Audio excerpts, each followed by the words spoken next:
is the land of the free, the country with the most incarceration? There is no concise answer to this question, but I guarantee you, methods of rehabilitation over retribution will help ease this problem.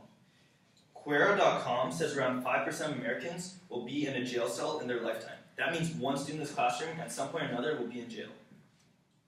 Today I'm going to prove to you that retribution does not work. Rehabilitation does, and offer an idea of how to move forward. Retribution is the dispensing or receiving of reward or punishment, especially after an event has occurred. 60% of people thrown in jail reoffend when released, according to philosophynow.org. Many people commit crimes because society has put them in a position to do so. It's a cycle. According to Proud Global, people are born into a poor family or a single-parent family or a person and therefore they go to second-rate schools. This school then labels them as underachievers. Over time, they see themselves as not worthwhile, eventually noticing that peers from other societies are getting good jobs and being very successful. And along with a trigger, they commit crimes.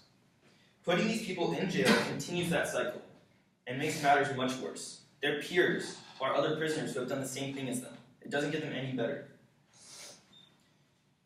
The New York Times states that generations of research has shown children that have been more severely punished by their parents are more violent as they grow up. On top of that, Hawkins-Farrington reports lack of parent-child involvement and parent rejection as strong predecessors to serious delinquency.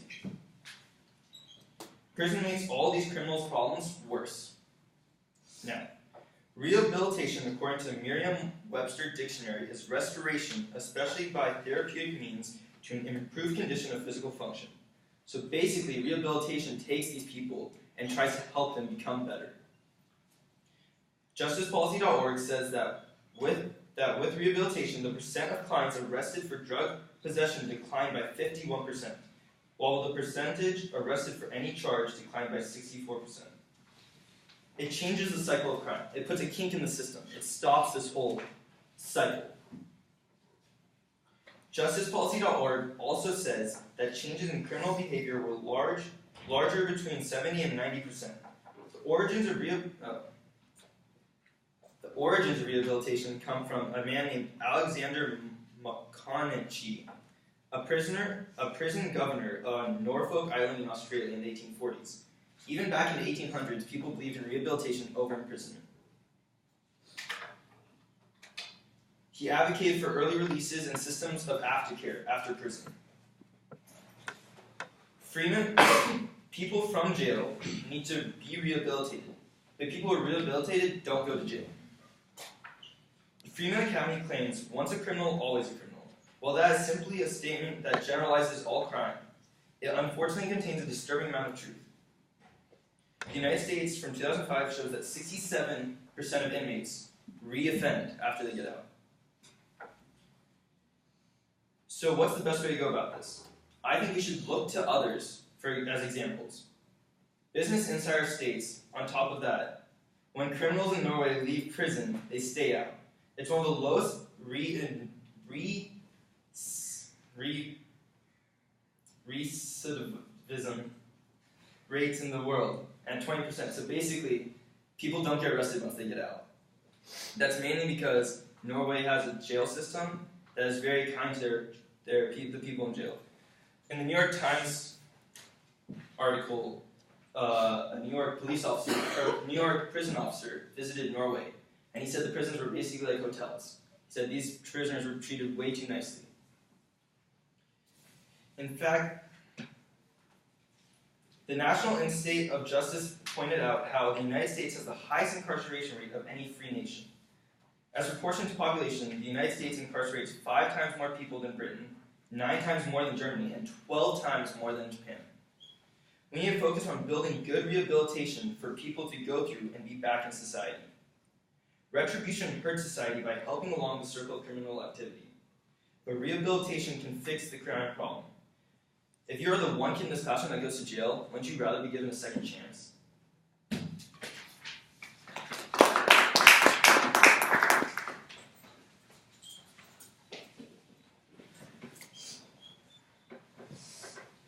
So many people are unaware of the true things that go on in law and criminal justice systems, but the one thing that everyone should be aware of is that retribution should be valued much higher over rehabilitation. So today I'm going to be emphasizing some of the things that Clay has said, but mainly I'm going to be going over how often it is misunderstood, the purpose of punishments, and ensuring that we're treating everyone in society fairly. So my first point is the misunderstanding of what retribution really is. According to the department heads of Colgate and Princeton University, first, there is no requirement that the punishment be equal to the crime, only that it be proportionate to it. So people think that retribution means something harsher than what it really is. All that it is saying is that what punishment people receive is proportionate to the crime that they've committed, which is only fair. This is going to keep society in check and keep other people from doing crimes because they know that if they do them, then they're going to get a punishment that is proportional to the bad crime that they have committed.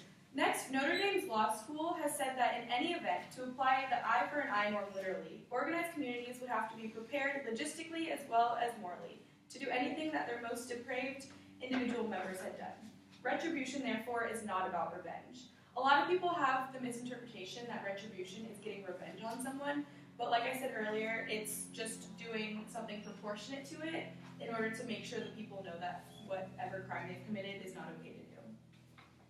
Also, according to Notre Dame Law School, they've pointed out that neither driving on the left side of the road or the right is immoral. Either could easily be chosen as the rule of the road. Both, however, cannot be chosen without disastrous consequences. Refraining from all authoritative choice would be catastrophic. So if you think about it, we as a society have decided that driving on the right side of the road is the norm, and it's not something that's morally right or wrong. So similar to criminal justice, we have to decide how to punish people and figure out what the norm is and regulate how everyone is punished, which can't really be done with rehabilitation. This brings me to my second point, which is the purpose of punishment has been skewed. So former prison psychologist Thomas Fagan, PhD, has said, but prisons weren't built to deal with mentally ill people. They were built to deal with criminals doing time. He said this in an article he wrote, pointing out that prisons have kind of turned into de facto mental hospitals, and that's not really what prison should be about. It should be about paying for your mistakes and actually getting punished. Also, according to Michelle Mais, a part of the research staff at the Conflict Research Consortium, she has said, punishment is thought to reinforce the rules of international law and to deny those who have violated those rules and any unfair advantages. This is disregarding how people are in prison for a reason. We have to make sure that people are actually getting punished and that they went to prison because they did something wrong. Other people work hard to not do things that would get them in a situation to be in prison, and we have to make sure it's fair to them. Also, Cliff Notes has said, retribution is backward-looking theory of punishment. It looks to the past to determine what to do in the present. People who are against retribution might say that we shouldn't look in the past, we should look towards the future, but the past is who shapes us as we are today, and we can't just look past mistakes that people have made. People need to be punished for the mistakes that they have made. My last point is that this is unfair to the rest of society. According to Rebecca Bernstein with Point Park University Criminal Justice Department, retribution prevents crime by giving victims or society a certain sense of satisfaction that a defendant has been punished appropriately, reinforcing the belief that the criminal justice system is working effectively. So punishment allows the rest of society to feel okay with having other people that do wrong things be in jail so that we don't have to be scared of them. For example, say you have a hurt loved one and the person that hurt them goes to jail and goes through rehab and gets released a couple years later. You'll still be scared of them and you won't really feel like your family member who was hurt has the justice that they deserved. Gallup polls performed a poll on the American public and found out that in general, Americans agree that in some circumstances, the death penalty is a justifiable punishment for murder.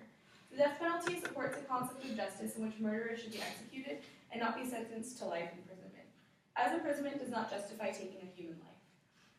This poll shows that people do think that we should be harsher on prisoners and we should implement the proportionate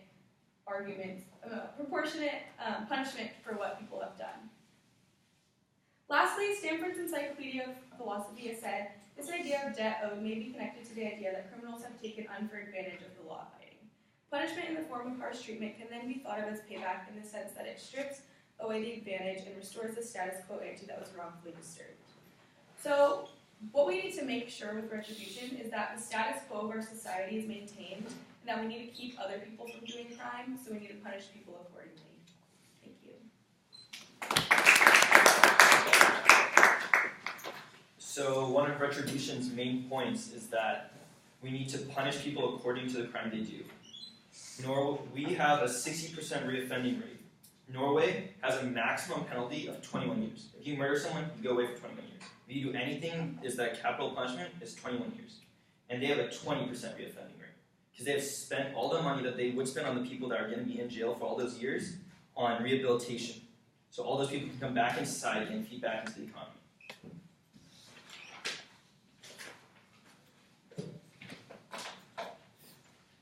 So I'm going to go off one of the points that Joel made earlier in his argument. He said that people are in a cycle, and criminals are normally born into families that continue with this cycle. But if you think about it, it's not really fair for the rest of society that people in jail will be getting rehab, because think about anyone maybe that you know that doesn't have the right support or the right funding to get actual rehab, and it's not fair that criminals are the ones that will be receiving this rehabilitation. So we just have to make sure that, like I said earlier, we're keeping everything fair in society, and that people who are doing good are actually getting compensation, and know that other people that are doing bad are being punished for it.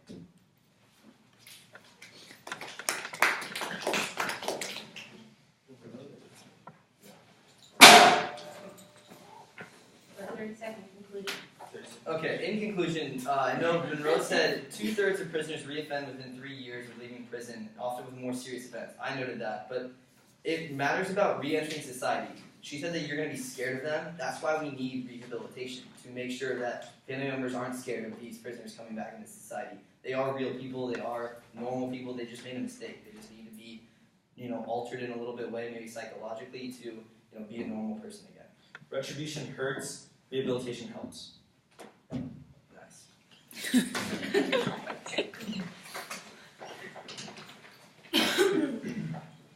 Like I said before, the point of prison and rehabilitation is to help people, these criminals, rejoin society. And yeah, it's successful. It's just, it's not the top priority. There's not supposed to be grace and punishment, only justice, and that's why I think retribution is the way to go. Yeah, retribution is greatly misunderstood, and a lot of people need to look at what it actually means. People forget that punishments are in place for a reason, and we need to make everything fair for the rest of society who isn't offending crime. Thank you.